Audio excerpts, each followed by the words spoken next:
Bonjour, bonjour tout le monde, j'espère que vous allez bien. Bon, celui qui n'a pas d'objectif ne risque pas de l'atteindre et nul vent n'est favorable pour le marin qui ne sait où il va. C'est quoi notre objectif pour ces premiers épisodes de notre formation Excel et Excel avancé?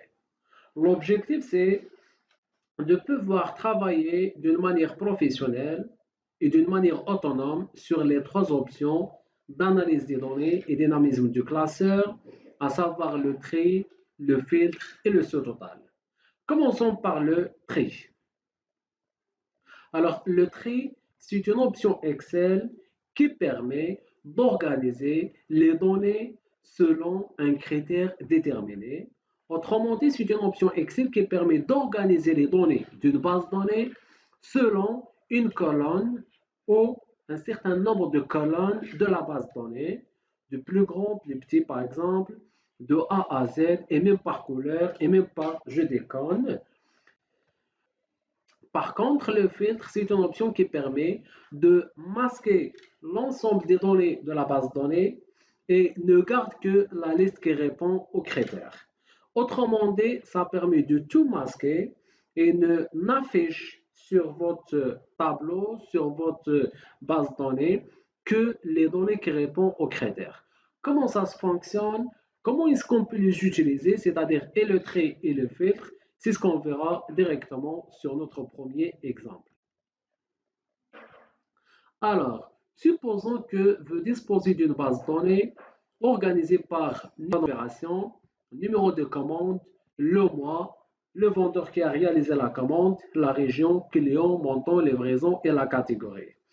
Et vous souhaitez organiser les données par région afin d'avoir une meilleure visibilité des données par région.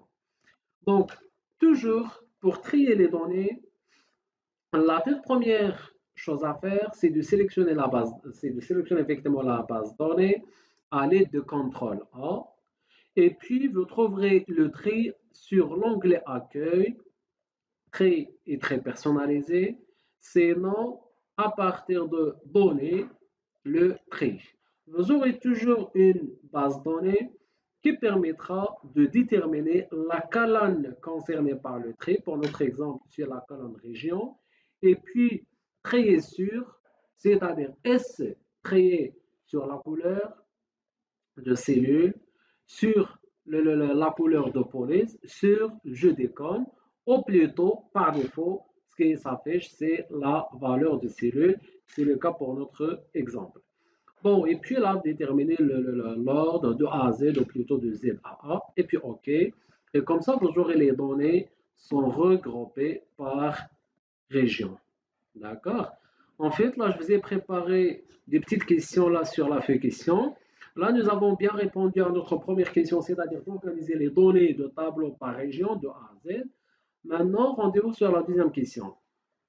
On vous demande en fait d'organiser les données du tableau par livraison. Toujours la toute première étape ou la toute première des choses à faire, c'est le CTRL A pour sélectionner la base de données, mais le CTRL A à condition que une cellule de la base de données soit active. CTRL A, et puis le revenu soit à partir de données, vous trouverez le tri, sinon à partir d'accueil, le tri et le tri personnalisé. Et comme ça, vous aurez le premier niveau des traits, c'était par région. Là, il suffit de changer la région par livraison, de garder pour le moment la valeur de cellule et puis de A à Z. OK, et comme ça, les données seront groupées par livraison, la première, deux, et finalement la troisième catégorie de livraison. Revenons sur la troisième question. Maintenant, le trait à deux niveaux.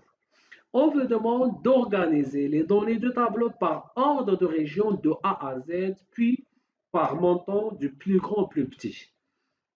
Alors, ce qu'on recherche, c'est de grouper les données dans notre base de données par région et en même temps le montant le plus grand au plus petit. Alors, toujours la même procédure, c'est simple. Donc, CTRL A pour sélectionner la base de données, le trait et le trait personnalisé. Il suffit de rectifier la colonne livraison par colonne région. Et puis là, le premier niveau. Il suffit de cliquer sur Ajouter un niveau. Et là, vous choisissez la deuxième colonne. C'est la colonne montant. Et puis, de plus grand au plus petit. OK? Et comme ça, vous aurez votre base de données organisée et par région. Et puis, le montant le plus grand au plus petit. D'accord? Cette fois-ci, revenons sur la quatrième question. Qu'est-ce qu'on vous demande? On vous demande d'organiser les données de tableau par ordre de couleur de cellules afin que la couleur blanche soit en haut. L'idée, c'est que sur votre base de données, vous disposez de deux couleurs. La première couleur veut dire les livraisons gratuites, alors que la deuxième couleur, la couleur grise, veut dire les livraisons payantes.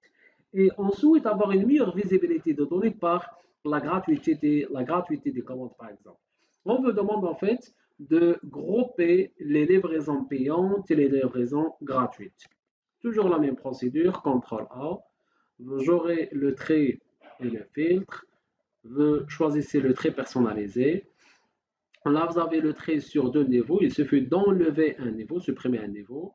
Et là, vous choisissez, en fait, quelle est la colonne concernée dans ce cas-là. Pour notre exemple, vous pouvez choisir n'importe quelle colonne. Parce que l'ensemble des colonnes dispose de même couleur. Mais au cas où vous avez une colonne spécifique qui contient les couleurs concernées, c'est la colonne à choisir. Pour notre exemple, je mets par exemple le client. Et là, la différence par rapport aux premières questions précédentes, c'est le trait sur la couleur de cellule. Automatiquement, vous aurez le trait, l'ordre de trait autrement. Vous choisissez la couleur concernée et puis OK. Et là, vous aurez la couleur blanche en haut et puis la couleur grise en bas. Maintenant, revenons sur la cinquième question. On vous demande d'organiser les données de table par ordre de couleur afin que la couleur blanche soit en haut, mais aussi par montant de plus grand au plus petit. Alors, effectivement, lors de la question précédente, l'objectif c'était de visualiser les données par couleur. Mais là, on veut demander et par couleur et par montant. Donc, toujours CTRL A, le trait et le trait personnalisé, le trait par, en fait, je veux garder le premier niveau. Il suffit de rajouter le trait par montant. Donc là, vous choisissez le montant et veut garder la valeur de cellule du plus grand au plus petit. Voilà. C'est bon, c'est fini pour notre première partie concernant le trait. Maintenant, rendez-vous sur le filtre. Alors, comme vous l'avez constaté, sur le trait garde l'ensemble des données et il suffit de les mettre en ordre. C'est-à-dire, le rôle de trait, c'est de réorganiser l'ensemble des données de la base de données. Par contre, pour le filtre, ça permet de masquer les données et de garder que les données qui répondent à un certain nombre de critères déterminés. Si on revient sur notre question 6, on vous demande de déterminer la liste des ventes réalisées à janvier et avril. Très bien. Donc là, vous avez la colonne mois avec plusieurs mois. Mais ce qu'on veut, c'est de focaliser l'analyse uniquement sur 2 mois, à savoir le mois janvier et avril. Donc là, c'est simple, il suffit de revenir sur le trait et puis le filtre. Sinon, à partir de données, vous choisissez le filtre. Automatiquement, vous aurez des puces sur en fait vos colonnes. Il suffit de revenir sur la colonne concernée, vous décochez tout et vous cochez uniquement les deux critères concernés, à savoir janvier et avril. OK, les données là, les données sont masquées, les lignes sont masquées et vous n'aurez que les, en fait, les mois cochés, à savoir janvier et avril. En fait, c'est simple, c'est similaire pour la question 7 et c'est similaire pour la question 8, déterminer l'état des ventes de Kamal pour le mois de mars. J'aimerais bien qu'on pratique ensemble la question 10. Ce qu'on vous demande au niveau de la question 10, c'est de déterminer toutes les opérations de vente de la région nord qui sont comprises entre 30 000 et 50 000. Alors, l'idée, c'est que il faut déjà récupérer les données masquées, d'accord? Et puis là, l'avantage de filtre, c'est que vous aurez toujours les puces affichées. C'est-à-dire, c'est pas forcément que vous recochez à chaque fois le filtre, mais une fois coché la première fois, c'est bon, ça s'affiche tout le temps, tant que vous n'avez pas le masqué à partir toujours du même emplacement. Donc là, ce qu'on vous demande au niveau de la question 10, c'est de déterminer l'ensemble des opérations de la région nord, mais uniquement ayant le montant compris entre 30 000 et 50 000. Donc là, vous choisissez la colonne, plutôt le critère concerné, c'est la région nord. Et puis le montant, au lieu de cocher valeur par valeur, vous trouverez ici le filtre numérique et vous choisissez entre. D'accord? Donc filtre numérique, entre, et vous faites rentrer 30 000 en tant que seuil et 50 000. Voilà. Et comme ça, vous aurez deux opérations réalisées sur la région nord ayant le montant compris entre 30 000 et 50 000. Donc, c'est similaire pour la question 11.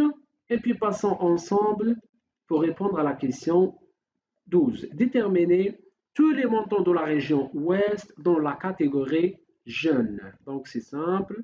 La première des choses à faire dans ce cas-là, c'est de récupérer les données masquées. Vous avez deux possibilités, soit de revenir sur les colonnes concernées et puis vous cochez tout, la même chose pour la colonne montant.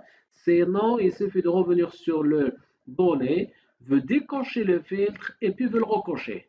Vous le décochez pour récupérer les données et puis vous le recochez pour afficher toujours les puces sur vos colonnes. Donc là, ce qu'on vous demande, c'est de déterminer la liste des ventes réalisées uniquement sur la région ouest, catégorie jeunes. Donc, on peut commencer directement par la catégorie jeunes. Donc, pas forcément qu'on commence par la région. Et puis, là, vous choisissez en deuxième lieu la région ouest. Voilà. C'est ça. Donc, c'est bien fini pour la première partie, le tri et le filtre.